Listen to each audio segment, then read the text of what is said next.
আসসালামু আলাইকুম। লিভার সুরক্ষাকারী হ্যাপাটোলিন রোহিতাগ্রিস্ট চিনিমুক্ত। হ্যাপাটোলিন হচ্ছে একমি কোম্পানির একটি আয়ুর্বেদিক ওষুধ। নির্দেশনা হচ্ছে এটি জন্ডিসের কাজ করে, হ্যাপাটাইটিস, টক্সিন, লিভার ইনজুরি, দীর্ঘমেয়াদী বদহজম এবং অরুচি এই কাজগুলো করে। যাদের দীর্ঘমেয়াদী বদহজম তাদের জন্য কিন্তু এটা খুবই ভালো কাজ করে এবং জন্ডিসের কাজ করে। এটি খাওয়ার নিয়ম হচ্ছে প্রাপ্তবয়স্কদের জন্য 2 থেকে 4 চামচ দিনে 2-3 বার আহারের পর সেব্য, আর অপ্রাপ্ত হচ্ছে 1 থেকে 2 চামচ দিনে 2-3 বার আহারের পর সেব্য।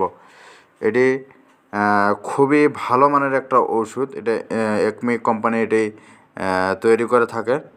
আপনার যাদের দীর্ঘমেয়াদী লিভারের সমস্যা বা অরুচি, বদহজম, জন্ডিসের সমস্যা, তাদের জন্য এই প্রোডাক্টটা খুবই উপকারী।